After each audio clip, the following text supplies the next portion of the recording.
Kabar tak sedap menerpa Tentara Nasional Indonesia Angkatan Laut.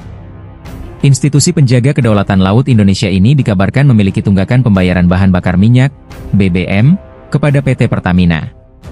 TNI Angkatan Laut disebut memiliki tunggakan bahan bakar minyak, BBM, kepada PT Pertamina mencapai 3,2 triliun rupiah. Isu tunggakan BBM ini sontak menimbulkan berbagai reaksi. Beberapa pihak menyoroti transparansi anggaran di tubuh TNI, sementara yang lain memahami kesulitan operasional yang dihadapi TNI AL akibat beban utang tersebut. Indonesia Corruption Watch, ICW, menyoroti persoalan tunggakan TNI AL yang membengkak tersebut. Peneliti ICW, Wana Alamsyah menyorot transparansi pengelolaan anggaran TNI AL, khususnya dalam pembelian bahan bakar minyak pelumas, BMP. Kurangnya transparansi laporan keuangan Kementerian Pertahanan juga disorot ICW, terutama soal pembelian BMP. Laporan keuangan Kemenhan sejak 2022 hingga 2023 disebut tidak tersedia di situs Badan Pemeriksa Keuangan, BPK.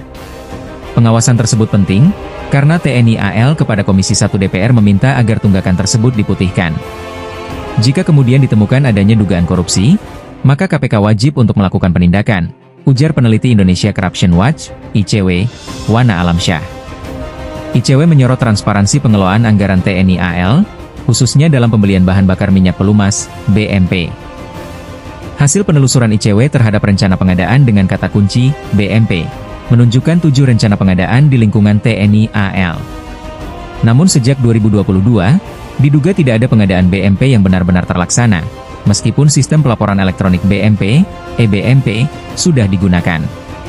ICW menduga bahwa upaya digitalisasi tersebut tidak berhasil dan patut untuk dievaluasi karena terbukti dengan masih adanya tunggakan pengadaan BMP hingga tahun 2025, ujar Wana. Kurangnya transparansi laporan keuangan Kementerian Pertahanan, Kemenhan, juga disorot ICW, terutama soal pembelian BMP. Laporan keuangan Kemenhan sejak 2022 hingga 2023 disebut tidak tersedia di situs Badan Pemeriksa Keuangan atau BPK. Hal tersebut memperkuat dugaan bahwa pengadaan tersebut belum diaudit secara menyeluruh. Jika BMP tidak dibayarkan, itu adalah potensi kerugian yang dialami oleh Pertamina selaku provider yang menyediakan bahan bakar, kata Wana. Amelia Anggraini, anggota Komisi 1 DPR dari fraksi Nasdem ikut mengomentari soal tunggakan yang sangat besar tersebut. Ia menilai sistem distribusi dan pengawasan BBM di lingkungan TNI perlu dievaluasi menyeluruh. Menurutnya, tunggakan sebesar itu menunjukkan adanya kelemahan serius dalam perencanaan dan kontrol anggaran. Permasalahan ini menjadi sorotan tajam dan menimbulkan pertanyaan besar mengenai pengelolaan anggaran pertahanan negara serta dampaknya terhadap kesiapan operasional TNI AL dalam menjaga kedaulatan maritim Indonesia. Tunggakan pembayaran bahan bakar minyak pelumas, BMP, TNI Angkatan Laut kepada PT Pertamina menjadi sorotan setelah Kepala Staf Angkatan Laut, KSAL, Laksamana TNI Muhammad Ali menyampaikan permohonan kepada Komisi 1 DPR RI untuk penghapusan utang tersebut. Nilai tunggakan yang fantastis, mencapai triliunan rupiah, disebut-sebut mengganggu operasional alutsista TNI AL. Alasan utama permohonan penghapusan utang ini adalah karena besarnya nilai tunggakan yang dianggap sangat mengganggu kegiatan operasional rutin TNI AL, terutama dalam menjaga kesiapan kapal-kapal perang.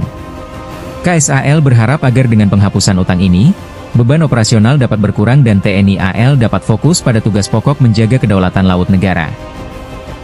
Menanggapi permohonan tersebut, Pertamina menyatakan akan melakukan koordinasi lebih lanjut dengan pemerintah terkait kemungkinan penghapusan utang ini.